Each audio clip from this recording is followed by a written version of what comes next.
So in this video we are going to talk about passive range of motion examination for the cervical spine. Now passive range of motion examination for the cervical spine will give objective assessment for the patient. It gives the numbers. How much is the flexion, how much is the extension, side flexion and rotation. Now next is position. For passive range of motion examination for the cervical spine, the patient should be in a supine lying position compared to active range of motion when the patient is in a sitting position. Now, passive range of motion numbers are little higher than active range of motion because the muscles that are active during when the patient is in a sitting position are comparatively relaxed when the patient is in a supine lying position.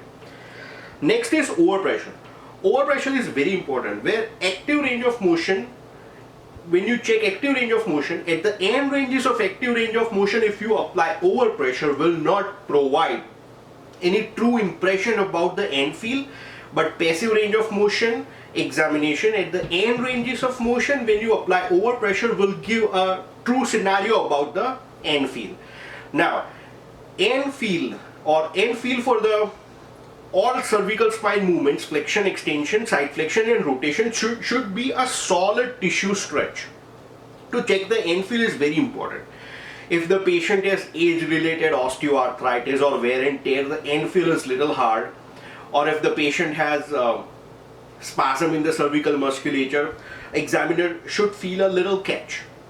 Now, checking the passive range of motion examination, will start with the flexion first. So flexion between the occiput and a first cervical vertebra or atlas. So you check the transverse process and mastoid process, and when you go in a passive flexion, you check for increase in distance between the mastoid process and transverse process of C1. Check for any restriction. Second is C1 and C2. So the arch of the first cervical vertebra and a spinous process of second cervical vertebra, you check the increase of the distance when you check passive flexion. Check for any restriction. For checking the flexion for C2 to C7, examiner can palpate the spinous process and go for passive examination of the cervical flexion. As you notice, you go progressively down from C2 to C7. More passive flexion range of motion is required and more progressive force is required.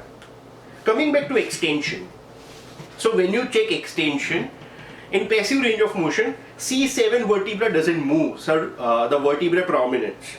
Now, extension range of motion examination with overpressure. So when you check the upper cervical spine, so upper cervical spine is little tricky. Upper cervical spine is responsible for the nodding movement.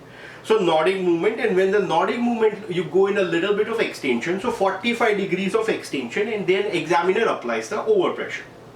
For the lower cervical spine, a little bit of extension and overpressure is applied. Rule out that if the patient has any pathology or any pain coming from the temporomandibular joint or TM joint. Now, we'll come back to rotation. So rotation.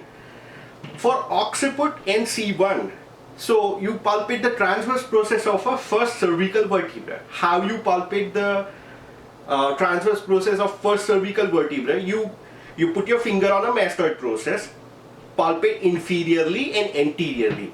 So below the earlobe or just behind the jaw, you find the transverse process of a C1 vertebrae. Now, after that, when you check the rotation of head and neck, so on the side of rotation, the transverse process will disappear, and on the other side or on the top of the side, the rotation, the transverse process will become more prominent. So check for this disappearance and prominence, and check for any restriction they have or a patient has. See, checking for the rotation of C1, C2 cervical vertebrae. So C1, C2, so side flex the head and neck and rotate to the opposite side and check for the relative transverse process and find for any restriction. Side flexion. So when an examiner, coming back to side flexion. So in side flexion, when an examiner side flexes the cervical spine, the examiner can feel or palpate the transverse process on the other side and check for any restriction at any segment, any particular segment. Now coming back to PPIVM. So PPIVM is passive physiological intervertebral movements. So there is a physiological movements between each segment. So that an examiner should check. Now when you stabilize one segment, usually the distal one, and you stabilize that and you check the physiological movements, all physiological movements, flexion, extension, side flexion and rotation. So when you check like that for each segment, you can find any restriction for PPIVM that a patient has at a particular segment. Coming back to the quadrant test. So quadrant test is end range extension, side flexion and rotation. If the patient has pain provoking symptoms in the quadrant test, it may be due to nerve root pathology, or patient has a radicular signs on the affected side, apophyseal joint dysfunction or facet joint dysfunction, and a vertebral artery impingement. Check for capsular pattern in passive movements. So capsular pattern, side flexion and rotation is limited, equally limited, and extension is little less limited. Check for the flexion rotation test. So passively flex the cervical spine as the ranges are available, and then rotate the cervical spine. If the patient has any problem or any pain or a headache, that can be a cervicogenic headache and C1, C2 or C1, C2 dysfunction or pathology is present. Thank you.